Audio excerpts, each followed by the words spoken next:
Good day, folks. It's Steven here, Goat Man at Escambia Lakes, and American persimmon harvest is underway. Unlike many engineered crops and modern day farmed crops, the American persimmon grows natural and wild, and it's actually more beneficial to nature this way. What I'm getting at is some of these fruits are ripe. Like right here, I can feel it. It's soft. It comes right off. This isn't ripe here. This isn't ripe. Neither is this. You can see from the color. This one here, you can see the color and you can feel it. Soft.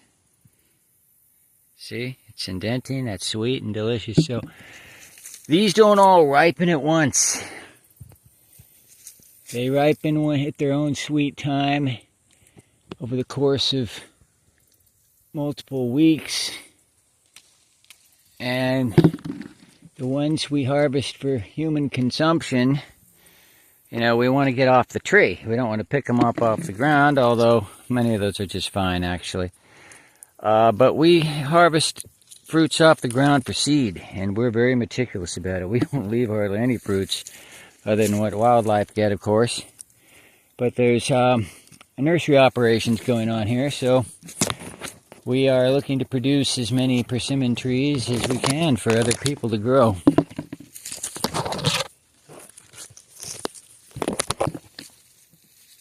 So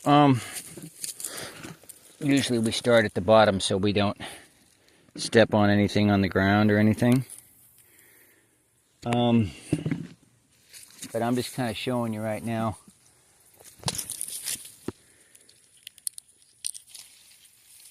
Ain't it nice?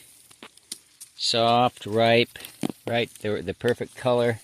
You can tell when they're ripe. Don't take but a little tap to release some of these off the tree. And then as they adhere, then of course, as they mature, they're going to fall. Here's a nice soft one right here. Others are well adhered to the tree and aren't coming down until they're ripe.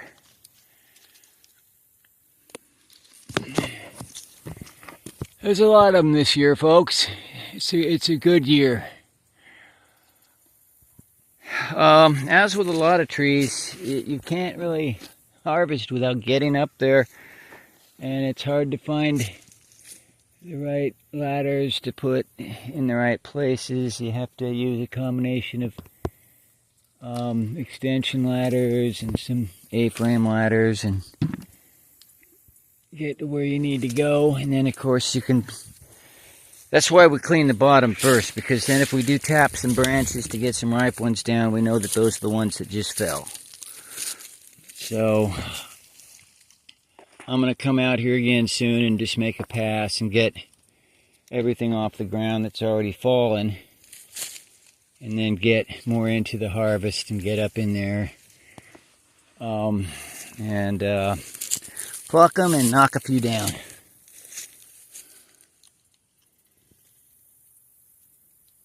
This one's soft here. That one's not soft enough there. See, it's turning color, but it's not soft enough. All right, so let's move over here.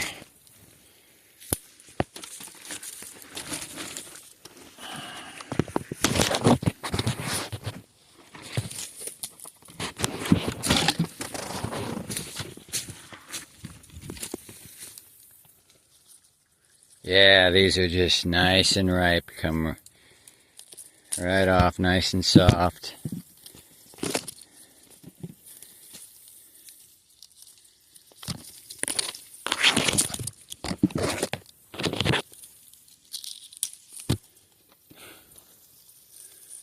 This actually, that I'm picking off right now, is a dead branch. This branch was severed somehow from the tree recently. How did that happen? So, you know, fruits that are picked early can ripen in captivity, if you will. Put them in paper bags, put them in the right place where it's not too hot, not too cold, not too wet, not too dry.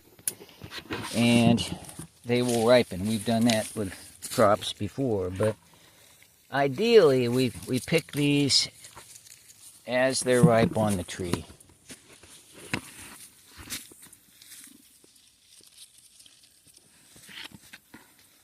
There's a lot of fruit up here that's yet to ripen. Here's a nice one right here.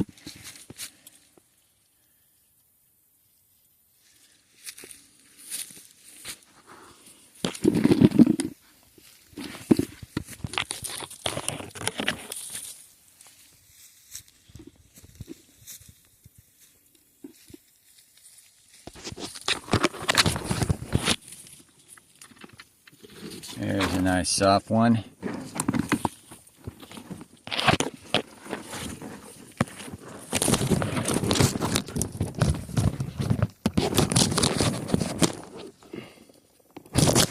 This one here is soft enough to harvest.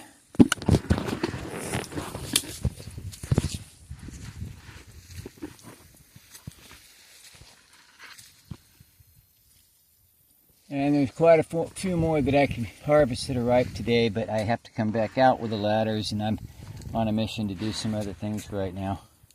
By the way, there's a sparkleberry shrub right beneath, and you can see the sparkleberries are starting to get ripe. They're dark, and all the green ones are turning dark now, so that's another crop we harvest, the largest of the blueberry family. This here is Elliott's blueberry. That's early spring fruiting. Vaccinium elliotti. The Vaccinium arboreum is the sparkleberry. And that's the fall ripening.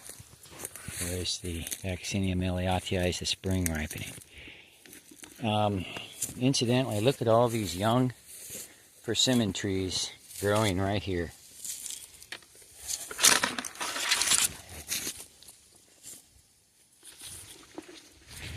Lots of them.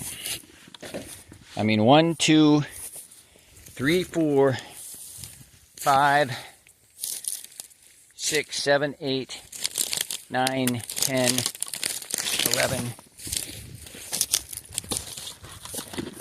11 or 12 persimmon trees right here in this area that can be protected with a plant protection enclosure, transplanted out somewhere else here in the winter. We're probably going to do both. Since these are right up against our bus here, we don't know that we want them that close to the bus, but we may leave one towards the back there, because this area is going to get a screen and it's going to be a social area.